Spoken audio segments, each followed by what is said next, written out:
हरे कृष्णा। हरे कृष्णा। आज आपका स्वागत है इस नए वीडियो में। आज हमारे साथ हैं डॉक्टर दामोदर चैतन्य प्रभु। हरे कृष्णा। हरे कृष्णा। तो प्रभु जी, हमको शुरुआत में सबसे पहले तो जिज्ञासा है कि आपने बड़ौदा मेडिकल कॉलेज से अपना MBBS डिग्री किया। उसके उपरांत आपने कुछ समय तक बड़ौदा में ही स्टर्लिंग हॉस्पिटल और एक अन्य हॉस्पिटल में कार्य किया। तो उसके बाद आपने अपनी जॉब छोड़कर पूरी तरह से आप भक्ति में लग गए। सबसे पहले तो हमें ये बताइए कि आपने ऐसा क्यों किया। जब भी मैं किसी को बताता हूँ या मेरे बारे में कोई बताता है कि मैंने MBBS किया, फिर 2 साल मैंने नौकरी किया और अभी मैं गिरवे वस्त्र में हूँ, तो तुरंत उनके मन में यही प्रश्न आता है कि आपको भक्ति ही करनी थी तो आप समाज सेवा करते करते भी कर सकते थे और मतलब सब छोड़ने की ज़रूरत क्यों थी। तो ये मतलब एक सबसे ज़्यादा अगर कोई मतलब कोई भी व्यक्ति मुझे मिलता है तो ये प्रश्न सबके मन में आता है। तो जो मेडिकल प्रोफेशन है उसमें बहुत सारे मेरे और भी मित्र हैं कि जो अपना प्रैक्टिस भी करते हैं, हॉस्पिटल चलाते हैं, क्लिनिक में जाते हैं और साथ में भक्ति भी करते हैं। तो ये निश्चित रूप से कोई भी डॉक्टर भी कर सकता है और ज़रूरी नहीं कि सब व्यक्ति है मेरी तरह है सब छोड़ कर आए। पर जीवन में कुछ वस्तुओं को आपको अगर अच्छी तरह से करना है तो उसको समय देना ज़रूरी है। और मेरे पास विकल्प था क्योंकि मैं बैचलर था, तो शिला प्रभुपाद जी के आंदोलन में आया और शिला प्रभुपाद जी के जैसे कहते हैं कि आप एक जीवन कृष्ण को देखकर देखिए। आपने बहुत सारे जीवन हैं, बहुत सारे काम किए हैं, तो एक जीवन आप कृष्ण को देखकर देखिए और फिर आपका जीवन में जो परिवर्तन आता है उसको आप अनुभव कीजिए। तो मैंने भी विचार किया कि बहुत सारे डॉक्टर हैं और बहुत सारे हॉस्पिटल है कि जहाँ पर सबका इलाज होता है और फिर भी वास्तविकता ये है कि ये जो बीमारियाँ हैं या भौतिक कष्ट हैं वो बने रहने वाले हैं, क्योंकि भौतिक जगत का स्वभाव ही है कि दुखालयम शाश्वतम। तो हालांकि जो भी बीमारी होती है, कष्ट होते हैं, उनके हमें उपाय करने होते हैं, पर सबसे बड़ा जो उपाय है वो क्या है कि व्यक्ति जो जीव है वो अपनी स्थिति को जानकर है भक्ति में जुड़ जाए, तो उससे उसकी बीमारी का परमानेंट सॉल्यूशन होगा। तो मैं मतलब जुड़ा तो ऐसा नहीं कि लोग स्वस्थ ना हो इसलिए, पर हम चाहते हैं कि लोग हमेशा के लिए स्वस्थ हो जाए। तो ये वस्तु के ऊपर भार देने के लिए है मैं इसमें आया। और प्रभुपाद जी चाहते थे कि युवा वर्ग है जिनके पास विकल्प है, जो कर सकते हैं, वो अपना जीवन समर्पित करें कृष्ण भक्ति के प्रचार के लिए। हम्म। तो सारे रूप में हम समझें, अभी भी आप डॉक्टर ही हैं, लेकिन अब आप एक आध्यात्मिक डॉक्टर हैं। हाँ, क्योंकि लोगों का शरीर है उसका मतलब एक तो ज़रूरी है, उनके लिए दवाई की ज़रूरत है, चाहे आपका एलोपैथी हो या आयुर्वेदिक हो, होम्योपैथी हो। और साथ में मानसिक और आध्यात्मिक जो समस्याएं हैं, मतलब समस्या तो मानसिक होती है या शारीरिक होती है, उसका समाधान है आध्यात्मिक है। तो वो आध्यात्मिक समाधान करने के लिए आध्यात्मिक डॉक्टर की ज़रूरत है। उसके लिए आपके पास डॉक्टर की डिग्री नहीं है तो भी आप बन सकते हैं। कोई भी व्यक्ति है इसको सीख कर अन्य लोगों को भी सिखा सकता है इस विज्ञान को। जी जी जी। तो इसकी शुरुआत हमको बताइए प्रभु जी, कैसे हुई? मतलब क्या आपका बचपन से इस तरह से झुकाव था, घर में इस तरह का माहौल था, आपकी परवरिश इस तरह से हुई थी? तो शुरुआत से इसका हमको थोड़ा बताइए कि आपका किस तरह से। अगर मैं बात करूं कि इस्कॉन में मतलब पहले मैं उसकी बात बताऊंगा, फिर मैं अपने मतलब पास्ट में जाऊंगा कि जब बच्चा 10वीं या 12वीं में होता है तो उसका एक लक्ष्य होता है कि IIT में जाना है, डॉक्टर बनना है। तो उसी प्रकार से हमारे घर में भी सब कहने लगे कि डॉक्टर बनना चाहे, तो डॉक्टर का समाज में मान प्रतिष्ठा इत्यादि है। और मुझे भी लगा कि चलो ये अच्छा है, और बहुत मेहनत करके अच्छे परसेंटेज लाकर मैं बड़ौदा मेडिकल कॉलेज में मेरा एडमिशन हो गया। और वहाँ पर है हॉस्टल में हमें एडमिशन मिला। अब वो हॉस्टल है, मेडिकल हॉस्टल नहीं थी जहाँ पर साइंस के सब स्टूडेंट रहते थे। और मेरा जो एडमिशन ऐसे रूम में हुआ कि जहाँ पर है इस्कॉन का एक भक्त रहता था, मतलब वो वॉलेंटियर था जो हॉस्टल में प्रोग्राम होते हैं उसका कोऑर्डिनेशन करता था। तो इस्कॉन के प्रभु जी सव्यसाची प्रभु है, वो हर हफ्ते हमारे रूम में आते थे। हालांकि वो प्रवचन करते थे, वो इंग्लिश में होता था, मुझे बिल्कुल समझ में नहीं आता था, मैं बल्कि शुरुआत में जाता भी नहीं था, सिर्फ प्रसाद लेने जाता था। पर क्या कि पुस्तक पढ़ने का पहले से मेरा शौक़ है, तो उन लोगों ने काफ़ी सारी बुक्स टेबल पर रखी थी और कोई भी पुस्तक मतलब बहुत सस्ते में दे रहे थे, 30-30 रुपए में गीता दे रहे थे। तो मैंने गीता ले लिया, 2-3 और किताब ले ली और पढ़ना शुरू कर दिया। पढ़ना तो अच्छा लगा। फिर हर हफ्ते मेरा रूम पार्टनर है, वो साइकिल लेकर साइकिल से मंदिर जाता था और हॉस्टल में है, रविवार को खाना नहीं होता था, तो हम लोग भी हर संडे को चले जाते थे। तो इस प्रकार से इसकी शुरुआत हुई और तब से लेकर प्रैक्टिकली हर संडे हम इस्कॉन पर ही, फिर बाद में आने वाले कई सालों तक हम स्पेंड करने लगे। तो अब ये प्रश्न होता है कि हॉस्टल में तो बहुत सारे लड़के थे, मेरे साथ मेडिकल वाले भी बहुत सारे थे और साइंस वाले भी बहुत सारे थे। पर क्या है कि सबका अलग अलग प्रकार से अपब्रिंगिंग, यानी कि लालन पालन अलग अलग प्रकार से होता है। कुछ लोगों को अगर जैसे वो साधुओं को देख ले तो भाग जाते हैं तुरंत कि ये सब बाबा बना देंगे, साधु बना देंगे। और कुछ लोगों को लगता है कि इसकी कोई ज़रूरत नहीं है, या सिर्फ ठीक है 1-2 बार आकर देख लिया कि इसमें कोई मज़ा नहीं है, इसको छोड़ देते हैं। पर हमारे घर में माहौल थोड़ा अलग था। मेरे पिताजी भी मतलब साधुओं को अक्सर बुलाया करते थे अपने घर पर, चाहे कैसे भी साधु है। कोई भी गांव में अगर साधु आ गया, या हम सूरत में रहते थे तो वहाँ पर भी अगर कोई घूमता घूमता उनको दिखाई दिया तो उनको बुला लिया, घर पर भोजन करवाया, पानी किया। जो वैदिक प्रथा है कि अतिथि का स्वागत करना है, तो उसी प्रकार से कोई भी साधु है उनको भोजन पानी इत्यादि देना है। तो हमारे लिए वो अजीब नहीं था कि कोई साधु के पास बैठना, उनसे सुनना, उनका संग करना घर में, क्योंकि ये माहौल था। पर उसमें भी कभी हमें वो जैसे प्रवचन सुनना इत्यादि कोई मतलब तत्वज्ञान सीखने को नहीं मिला, क्योंकि साधु अक्सर आते थे, घर पर बैठे भोजन करते थे। कोई ज़्यादातर लोग ऐसे कोई पढ़े लिखे या बड़े नहीं होते थे वक्ता, कि कुछ बातें ज़्यादा नहीं होती थी। पर ऑफकोर्स हमारे मंदिर में एक गीता रखी रहती है। प्रैक्टिकली हर एक जो हिंदू है उनके घर में मंदिर के अंदर एक गीता होती है, जो वो कभी खोलकर नहीं देखते हैं।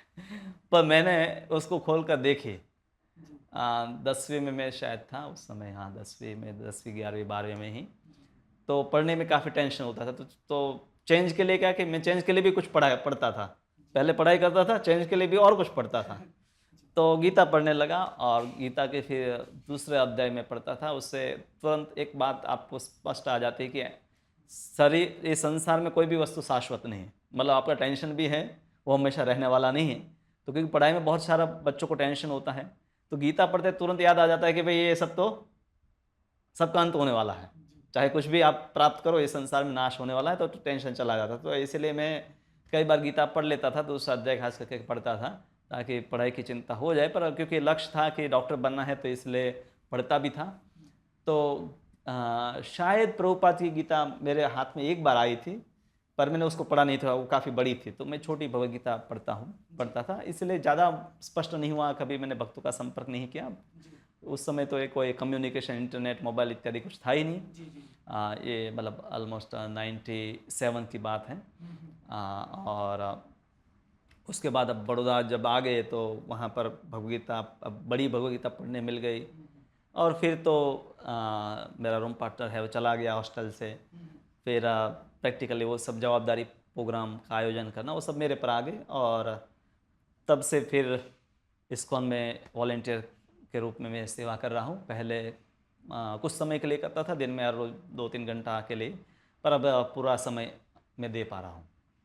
प्रभु जी, जब भी हम कुछ पढ़ाई करते हैं या कोई डिग्री करते हैं, उसके बाद हम कुछ जॉब ढूंढ लेते हैं, तो उसके बाद हमारे माता पिता की या घर वालों की हमसे कुछ अपेक्षाएं जुड़ जाती हैं कि अभी बच्चा पढ़ लिख लिया है, अभी कुछ कमाएगा, हमें सपोर्ट करेगा।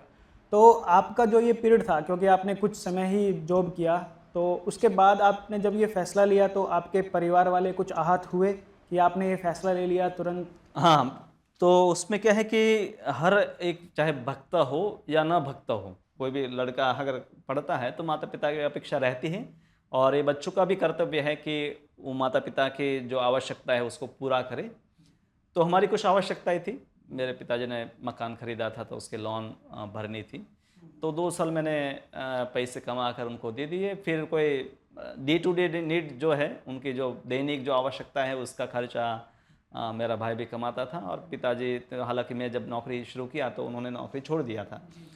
तो घर चलाने के लिए जो था वो इनकम रेगुलर थी, इसलिए मेरी इनकम की आवश्यकता नहीं थी। हाँ, मकान खरीदा, इसलिए 2 साल मैंने कमा कर दिया। और वो भी क्योंकि साधुओं के साथ रहते हैं, तो मुझे तो सिर्फ यही बताना था कि आप साधुओं को वेलकम करते हैं, तो आपका लड़का ही अगर साधु बन जाता है तो आपको तो ज़्यादा खुश होना चाहिए। मुझे और कुछ समझाने की ज़रूरत नहीं थी कि साधु बनना ठीक है या नहीं ठीक है, क्योंकि जब आप दूसरे साधु को अप्रिशिएट करते हैं तो आपका बेटा भी साधु हो तो उसमें तो खुश होना चाहे। तो वो तो ये जानते हैं कि जीवन का लक्ष्य यही है, तो ऐसा कोई फोर्स नहीं था कि ठीक है, उनका आशा रहता है कि और 2-3 साल नौकरी कर लेते, थोड़ा और पैसे कमा लेते, पर इसका कोई अंत नहीं है। क्योंकि आवश्यकताएं नई नई आती रहती है। फिर आप एक मकान ले आए, गाड़ी लेंगे, फिर मतलब इसका कोई अंत नहीं है। जितने भी पैसे आप कमाओ संसार में, तो व्यक्ति को एक अपनी मर्यादा तो उसमें निश्चित करनी ही पड़ेगी, तभी वो संतुष्ट सुखी हो सकता है। लेकिन हम देखते हैं कि लोगों की कुछ एक मानसिकता ऐसी भी बन गई है कि इस्कॉन में क्या करते हैं कि युवाओं को उनका एक तरह से माइंड वॉश कर देते हैं और उनको उनके करियर से, उनके परिवार वालों से दूर धकेल देते हैं। तो इस बारे में आपका क्या मंतव्य है? इस्कॉन का कोई अलग से ऐसा कोई प्रयोजन नहीं है कि हमें कुछ एक ऐसा ग्रुप तैयार करना है कि जिसमें हम लोगों को लेकर आए और उनसे मुफ्त में काम करवाए। ऐसा कोई ऐसे कोई संगठन नहीं है। इस्कॉन जो पूरा संगठन है, हमें अपने कर्तव्यों को सिखाने के लिए बनाया गया है। क्योंकि भगवद गीता है पूरा, आप देखिए कि इसमें धर्म का अर्थ है, एक है कर्तव्य। तो पूरा भगवद गीता का एक महत्वपूर्ण जो विषय है वो कर्मयोग है, कि कैसे व्यक्ति अपने आश्रम के अनुसार, चाहे वो गृहस्थ है, वानप्रस्थ है, या वे ब्रह्मचारी यानी कि अगर स्टूडेंट्स लाइफ में है, या व्यापार करता है, या अपना परिवार के साथ रहता है, तो हर फेजिस में व्यक्ति के अपने अपने कर्तव्य होते हैं। तो उन कर्तव्यों का अच्छी तरह से निर्वाह करना, ये एक भगवद गीता की प्रमुख शिक्षा है, और इस्कॉन में भी ये शिक्षा बहुत अच्छी तरह से दी जाती है। इसलिए आप देखिए, आप स्वयं है गृहस्थ हैं, इंजीनियर है और नौकरी करते हैं, तो कोई भी माता पिता को ये चिंता नहीं करनी चाहिए कि इस्कॉन में जुड़ेंगे तो चाहे वो या उनके बच्चों को अपने कर्तव्यों को छोड़ना पड़ेगा। इस्कॉन आपको बल्कि अपने कर्तव्य को अच्छे ढंग से करने को सिखाता है, और आप अपने कर्तव्य नहीं कर रहे हैं तो आपको हम बताएंगे कि आपको वो करने चाहिए, अन्यथा आपको कुछ ना कुछ दोष लगेगा। हाँ, इस्कॉन आपको और अपॉर्चुनिटी देता है अपने आप को समर्पित करने के लिए, कृष्ण के लिए। चाहे आप गृहस्थ है तो भी समर्पण के लिए इस्कॉन आपको एक मौका देता है। आप अपने घर परिवार में रहते हुए मतलब भगवान के लिए कार्य करें। आप विद्यार्थी है तो कार्य कर सकते हैं। तो सबको मौका देता है भक्ति में लगने के लिए, और साथ में अपने कर्तव्यों से अवगत कराने के लिए। तो यहाँ आकर तो किसी को भी ऐसा कोई षड्यंत्र के माध्यम से या ऐसा कुछ नहीं किया जाता है कि कुछ प्रलोभन दे दिया। हो सकता है कहीं ऐसा होता हो, पर यहाँ तो मैं मतलब 22 साल से भी इस्कॉन के संपर्क में हूँ, और शुरुआत से लेकर अंदर तक मतलब बाहर रहकर भी देखा है इस्कॉन को, अंदर रहकर भी देखा है। तो दोनों प्रकार का मेरा अनुभव है। ऐसा नहीं कि अब मैं बाहर मतलब ये अंदर आ गया तो कुछ अलग बात बता रहा हूँ, क्योंकि मैं पहले बाहर भी था। तो दोनों स्थितियों में मैंने देखा है कि मुझे किसी ने फोर्स नहीं किया कि आपको साधु बन जाना है। वो मेरी अपनी इच्छा थी, और उसमें मेरे घर परिवार के लोग भी सहमत हैं, और इससे और भी बहुत सारे लोगों को फ़ायदा हुआ है। मतलब हमारे क्लासेस में बहुत सारे लोग आते हैं, तो मैं उनको समय दे पा रहा हूँ, और अब उनको जो लाभ मिला है, बहुत सारे लोगों को मंदिर से लाभ मिलता है, इसलिए तो मंदिर के लिए सब प्रकार की सेवाएं करते हैं। तो प्रभु जी, जैसे आपने पहले एमबीबीएस किया, फिर जॉब किया, उसके बाद आपने अपने आप को एक निर्णय लिया कि मैं अभी पूर्णकालीन भक्ति में लगूंगा। तो ये जो ट्रांजिशन पीरियड था आपका, पहले पार्ट टाइम भक्ति करना, फिर फुल टाइम हो जाना, तो इस ट्रांजिशन पीरियड में आपको कुछ पर्सनली ऐसी समस्याएं आई, जैसे कुछ पुरानी आदतें होती है, हम उस फेज़ में वो करते हैं लेकिन अब वो शायद आपके लिए संभव नहीं है, तो ये फेज़ आपके? हाँ, कुछ आता है कि जैसे मान लीजिए आपको टीवी देखने की आदत है, या पहले हम लोग जैसे इस्कॉन में नहीं थे तो बच्चे उस समय कार्टून, वीडियो गेम्स ये सब की, तो आजकल तो उस समय तो वो सिंपल जो टीवी था उसी पर गेम्स चलती थी। आजकल तो सब कुछ आ गया है। तो आज के बच्चों को तो ये ज़्यादा समस्या होती है। हम बच्चों को जब भगवद गीता इत्यादि सिखाते हैं तो उनके लिए ज़्यादा कठिन हो जाता है। उस समय इतनी सुविधाएं उपलब्ध नहीं थी, और क्योंकि इस्कॉन की एक योजना है कि जिसमें जो कॉलेज के स्टूडेंट्स हैं उनके लिए हॉस्टल इस्कॉन चलाती है कि जहाँ पर बच्चे रहकर अच्छी आदतें सीख सके, अपनी पढ़ाई या नौकरी साथ साथ में करते करते।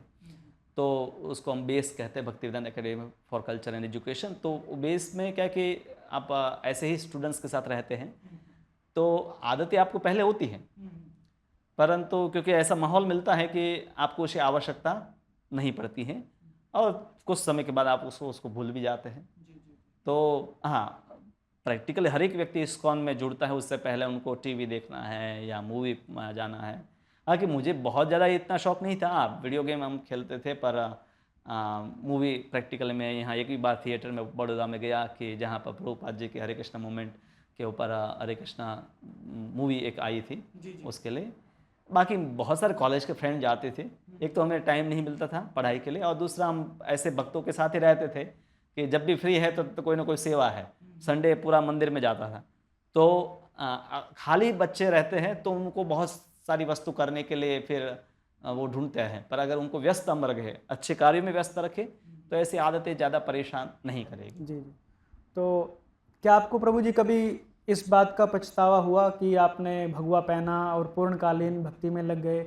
इसकी अपेक्षा कभी कभी आपको लोगों को देख के लगता होगा ठीक है मैं भी परिवार वाला होता और इन तरह, क्योंकि भक्ति वैसे भी की जा सकती है और इस तरह से भी की जा रही है, तो कभी आपके माइंड में ऐसा हुआ? हाँ, लोग कहते हैं कि क्या अभी आपको अफसोस है, आप वापस जाना चाहते हैं।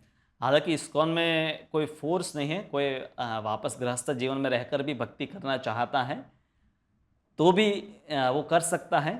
एक तो है कि व्यक्ति भक्ति छोड़े, वो तो कोई भी नहीं चाहता, हम भी नहीं चाहते हैं कि कोई व्यक्ति चाहे कैसी भी स्थिति में रह भक्ति करता रहे।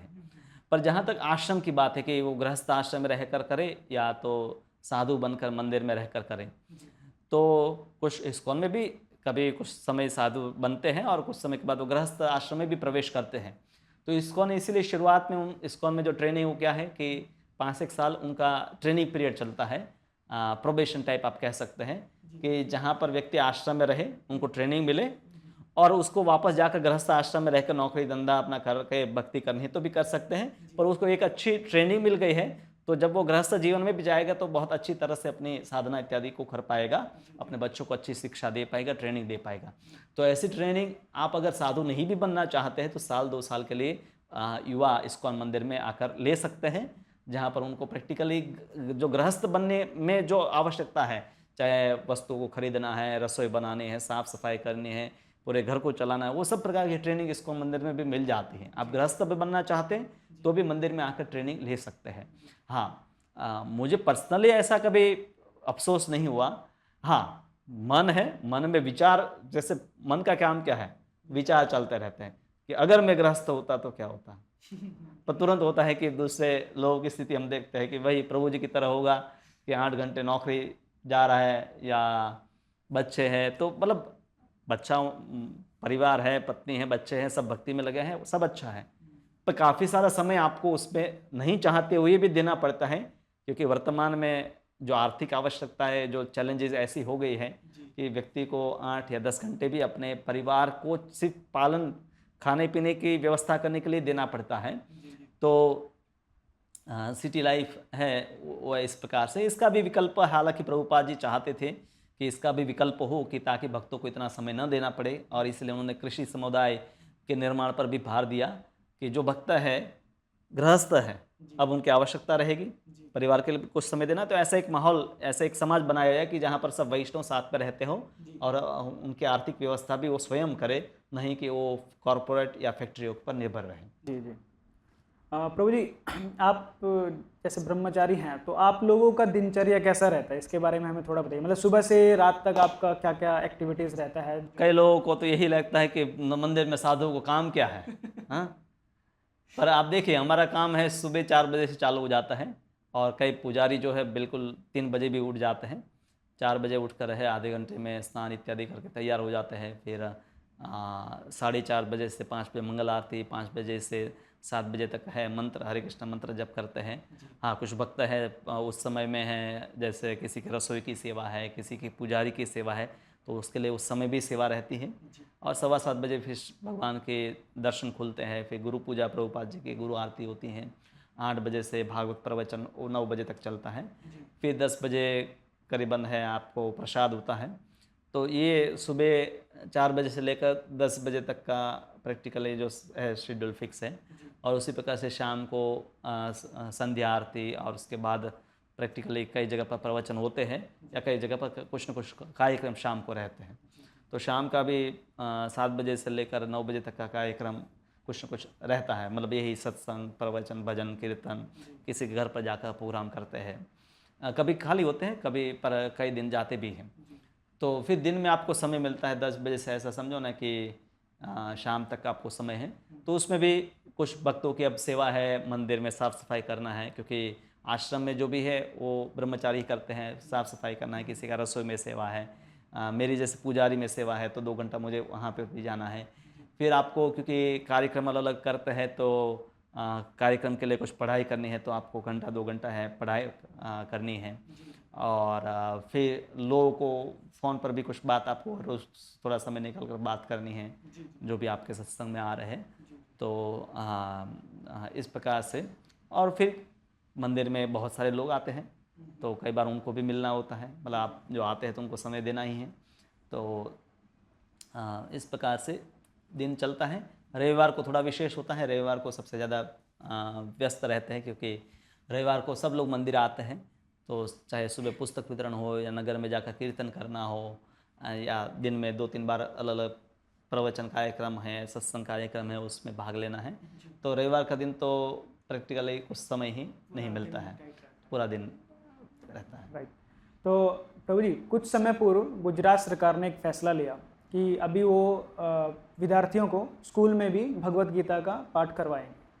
तो और एक ऑनलाइन पैनल में भी आपने भाग लिया, जिसमें कुछ अधिकारियों से आपने बातचीत की इस विषय में। तो हमें भी आपने इस प्लेटफॉर्म पे बताइए कि ये जो सरकार का फैसला है भगवत गीता इंट्रोड्यूस करने का स्कूल में, ये कैसा है, और इस मॉडल को किस तरह का होना चाहिए ताकि बच्चे, विद्यार्थी जो हैं वो इससे अधिक से अधिक लाभ प्राप्त कर सकें। हमारी सरकार बहुत देर से जागी है।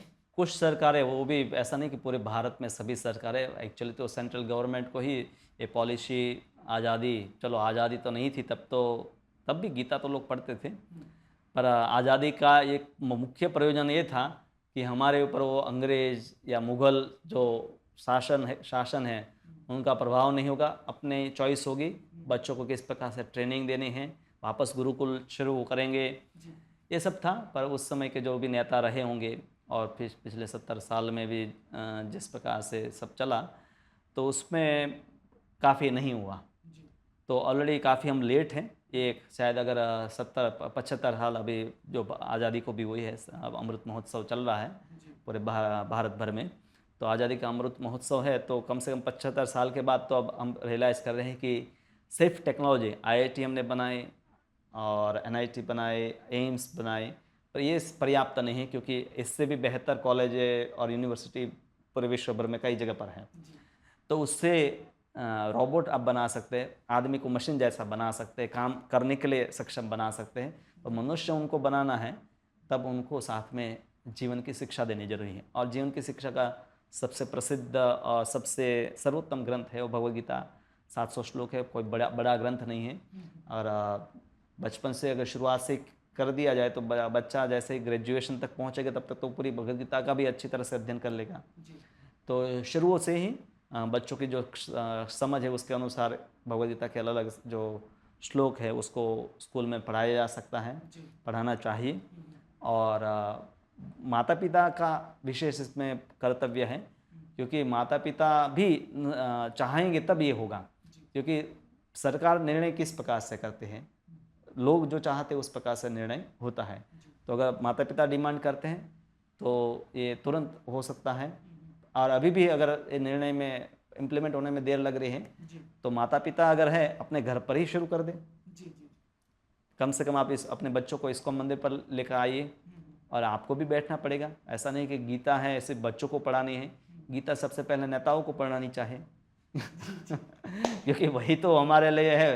वो चाहे संसद हो, विधानसभा हो, वहाँ पर पॉलिसीज बनाते हैं, तो पहले गीता नेताओं को पढ़नी चाहिए। हालांकि नरेंद्र मोदी जो प्रधानमंत्री हैं, श्रीमान नरेंद्र मोदी भारत के प्रधानमंत्री, तो वो स्वयं गीता पढ़ते हैं, बांटते भी हैं, पर अन्य नेता 550 जितने हैं, हाँ, विधान मतलब संसद में, तो क्या उनको नहीं पढ़नी चाहिए? उनको भी पढ़नी चाहिए।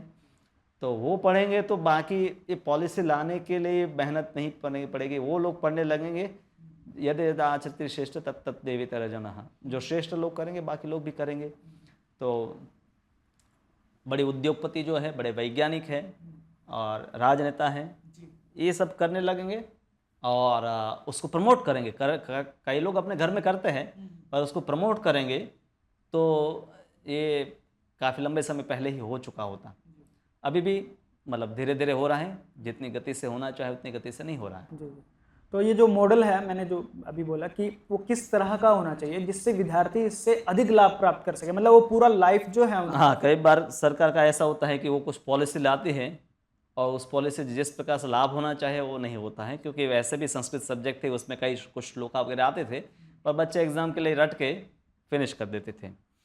तो एक तो ये होना चाहिए कि अगर सरकार ऐसी पॉलिसी बना रहे हैं तो इस विषय को के जानकार जो लोग हैं, भगवद गीता को जानने वाले जो लोग हैं, उनको भी ऐसी कमेटी में रखें ताकि वो सुझाव दे सके कि कैसे बच्चों के उनकी उम्र के अनुसार, मान लीजिए अभी बच्चा प्राइमरी में है, सेकेंडरी में, हायर सेकेंडरी में है, तो उनको क्या क्या वैल्यूज़ सिखाने की आवश्यकता जीवन के अनुसार, तो उस प्रकार के श्लोक, उसके साथ कुछ कथाएँ, कुछ एक्टिविटी, तो उसको रुचिपूर्ण बनाना पड़ेगा। क्योंकि भगवद गीता फिलोसॉफिकल बुक है, तो तुरंत पढ़कर उसमें टेस्ट व्यक्ति को ना आए, पर उसी को अगर अन्य जो कथाओं के माध्यम से, उदाहरणों के माध्यम से, कुछ एक्टिविटी के माध्यम से भी सिखाया जाएगा तो आसान रहेगा। मतलब इसका जो लक्ष्य है एग्ज़ाम ओरिएंटेड नहीं होना चाहिए।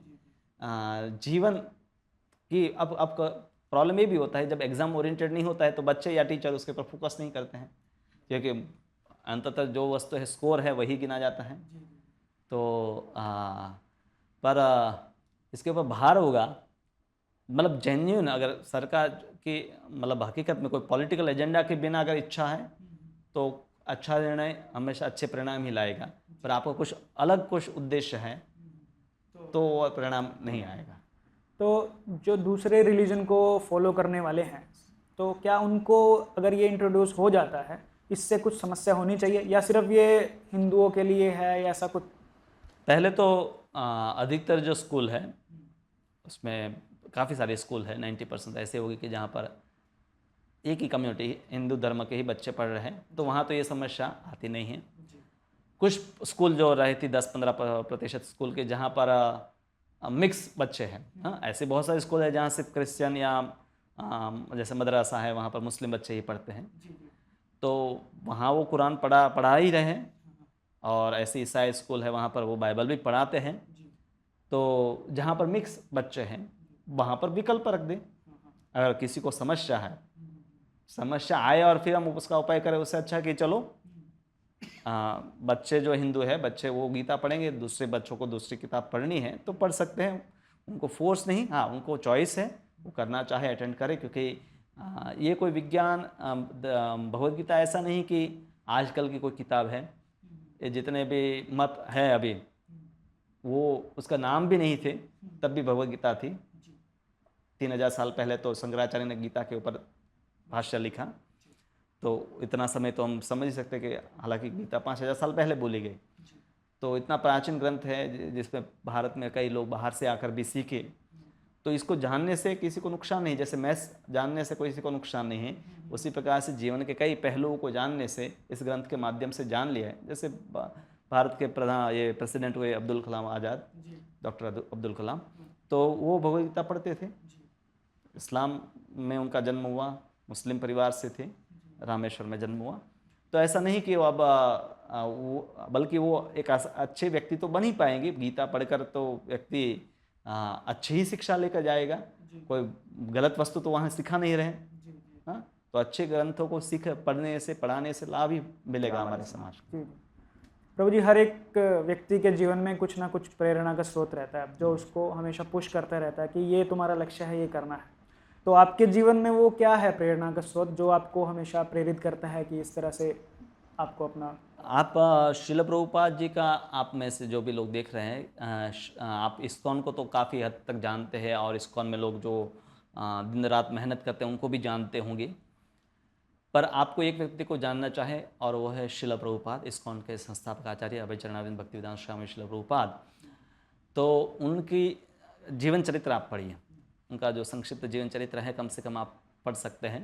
बायोग्राफी लीलामृत भी इंग्लिश में बड़ा भी पुस्तक है, वो जीवन चरित्र आप पढ़ेंगे और आप सनातन धर्म को थोड़ा भी जाने हैं तो तुरंत आपको भी होगा कि इस शिला प्रभुपाद जी या कोई साधु या सन्यासी का काम नहीं है। धर्म का रक्षा हर व्यक्ति का काम है और धर्म की रक्षा त्रिशूल तलवार लेकर नहीं होगा, वो भी जरूरी है। जब लोग आक्रमण करने आए तो हथियार भी जरूरी है, पर धर्म की मूल जो रक्षा का आधार स्तंभ है उसका पालन करके और उसका प्रचार करके। तो हर एक व्यक्ति चाहे गृहस्थ है विद्यार्थी है वो शिला प्रभुपाद जी के द्वारा स्थापित मिशन को जानेगा कि मिशन किस लिए है और वो सनातन धर्म को ही प्रचार करने के लिए मिशन बनाया गया। तो उस मिशन में मैं क्या कर सकता हूँ, हाँ, तो मैं क्या कंट्रीब्यूट कर सकता हूँ। और जब आपको ये पता चल जाएगा कि मैं इसमें कंट्रीब्यूट कर सकता हूँ और करना चाहे तो फिर आप रुकेंगे नहीं, आप हमेशा उस मिशन के लिए दिन रात मेहनत करेंगे, क्योंकि इसका लाभ आप जानते हैं सबको मिलने वाला है। सबसे ज़्यादा लाभ तो आपको ही मिलेगा। जन्म सार्थक कर ही परोपकार, मतलब पहले तो आपका जन्म सार्थक करोगा, दूसरों का के ऊपर परोपकार होगा, चाहे आपके मित्र हो, सगे संबंधी हो, आप सोसाइटी के लोग हो, देश के लोग हो, बल्कि दुनिया के लोगों को इसका लाभ मिलने वाला है। तो कोई भी सज्जन व्यक्ति है ऐसे ही कार्य करता है जिससे उसका और बाकी सबका कल्याण होता है। तो शिला प्रभुपाद जी का जीवन चरित्र सबसे बड़ा प्रेरणा है। प्रैक्टिकली जो भी प्रचार करता है वो प्रभुपाद जी के संघर्ष को जानता है। जी, तो शिला प्रभुपाद जी आपके मेन, हाँ, प्रेरणा फिर शिला प्रभुपाद जी के फॉलोअर्स हैं, जैसे हमारे गुरु महाराज है पूज्य भक्ति विकास स्वामी महाराज और अन्य उनके भी कई शिष्य हैं। तो उन सबको मैंने सुना, देखा, उनसे शिक्षाएं ली। तो ये सबके भी प्रेरणा स्रोत शिला प्रभुपाद जी हैं। तो इसीलिए अंततः इस्कॉन में जो प्रेरणा स्रोत है वो शिला प्रभुपाद जी का जीवन है। तो प्रभु जी, आज के समाज में आपको सबसे बड़ी समस्या क्या लगती है कि समाज में ये सबसे बड़ी समस्या है और उस समस्या का आप हमें क्या समाधान सुझाएंगे? जैसे आप व्यक्ति को मिलते हैं तो कितने समय वो आपकी ओर देखकर बात करता है? बहुत कम। अगर ऑफिस में है, कॉलेज में है, दौड़ भाग में रहता है। पहले तो दौड़ भाग में है और दूसरे सब अब मीडिया में सब एंगेज हो गए हैं, क्योंकि सोशल मीडिया का ज़माना इतना फैल गया है कि व्यक्ति वो वर्चुअल वर्ल्ड जो है उस पर ज़्यादा आनंद लेता है, सुख ढूंढता है, और जो रियलिटी है उससे वो दूर होता जा रहा है। क्योंकि वर्चुअल में क्या होता है कि आप मनोरंजन आपको मिल जाएगा, पर क्योंकि व्यक्ति के साथ आपको डील नहीं करना है तो अपने में बदलाव या सामने वाले व्यक्ति में जो उनके स्वभाव के अनुसार आपको व्यवहार करना है वो सब नहीं, चैलेंजेस नहीं है वर्चुअल में, क्योंकि इमेजिनेशन है। तो एक तो ये कि मनोरंजन जो है वो इतना बढ़ चुका है, चाहे बच्चों का, बूढ़ों का, युवाओं का, कि पूरा दिन है लोग मनोरंजन ही ढूंढते रहते हैं।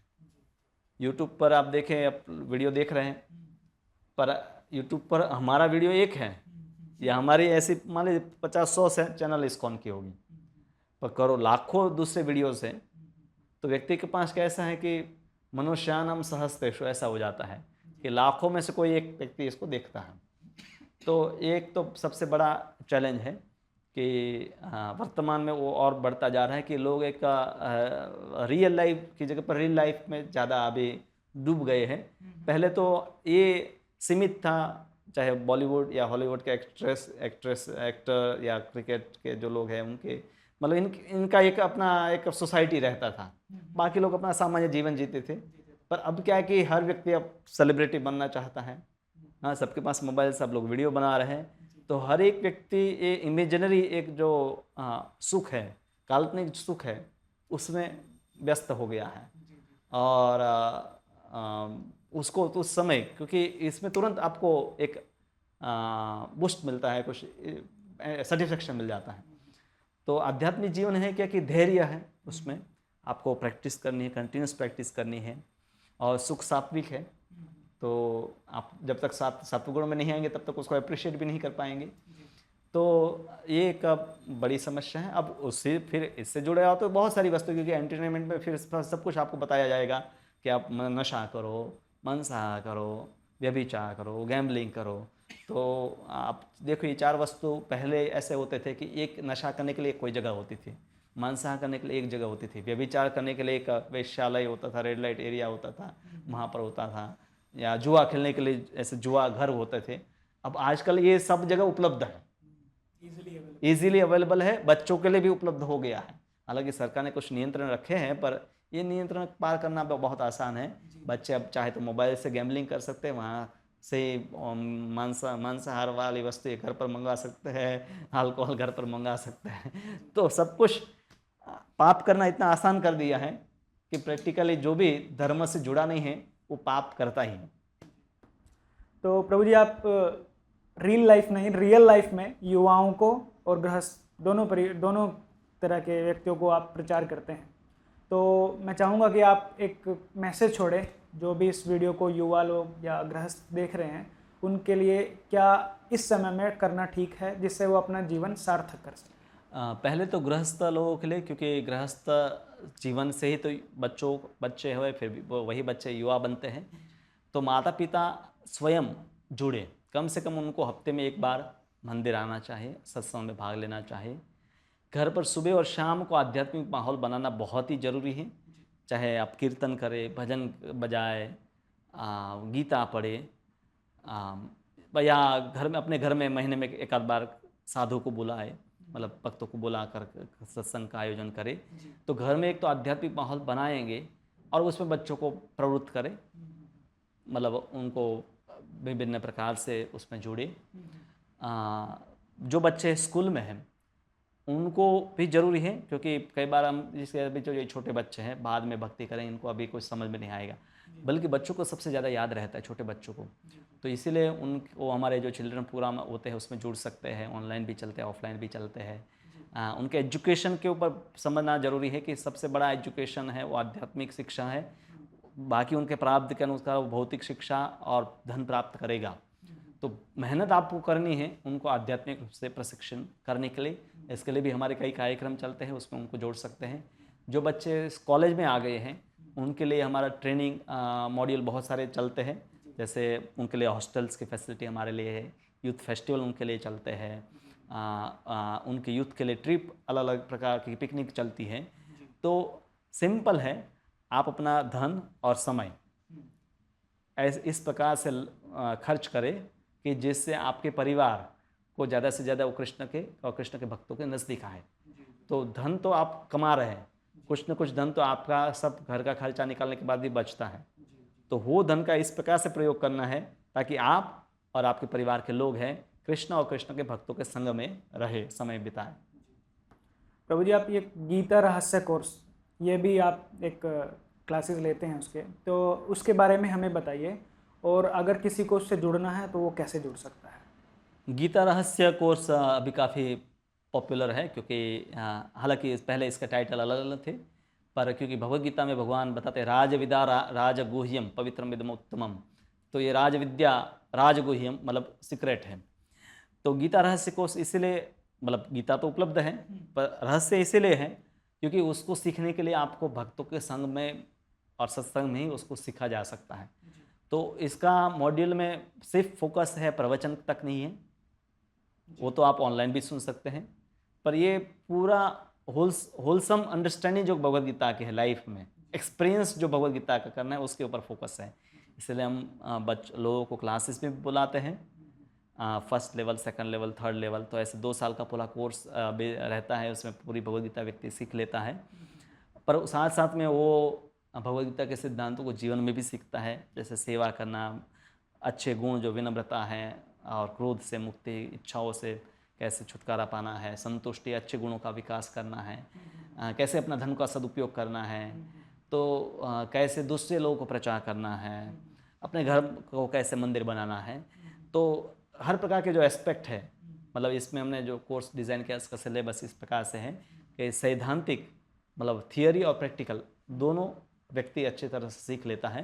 और 2008 में मैंने फर्स्ट बैच चालू किया था। उसमें से कई लोग हैं अभी भक्त बन गए हैं, दीक्षा भी इस्कॉन में लिए हैं, कुछ लोग तो पूर्णकालीन भी है, गृहस्थ भी ऐसे हैं।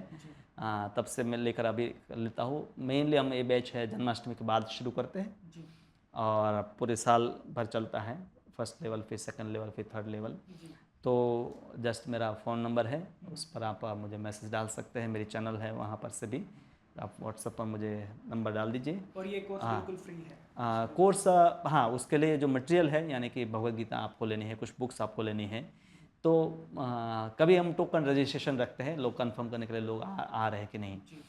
पर सबसे बड़ी फीस आपकी है आपका समय। तो उससे बड़ा महंगी वस्तु आप दे नहीं सकते भगवान को या मुझे भी। तो आप समय दीजिए, बाकी सब वस्तु आपको मिल जाएगी। ओके। तो सार रूप में हमने आज प्रभु जी से समझा कि आप कोई भी प्रोफेशन में हो, उससे कुछ ज़्यादा फर्क नहीं पड़ता, लेकिन जीवन का जो उद्देश्य है वो होना चाहिए कि हमें अपना ये मानव जीवन सार्थक करना है। और वो कैसे कर सकते हैं हम? भगवान के बताए हुए संदेश को प्राप्त करके और उसे लोगों को प्रचार करके।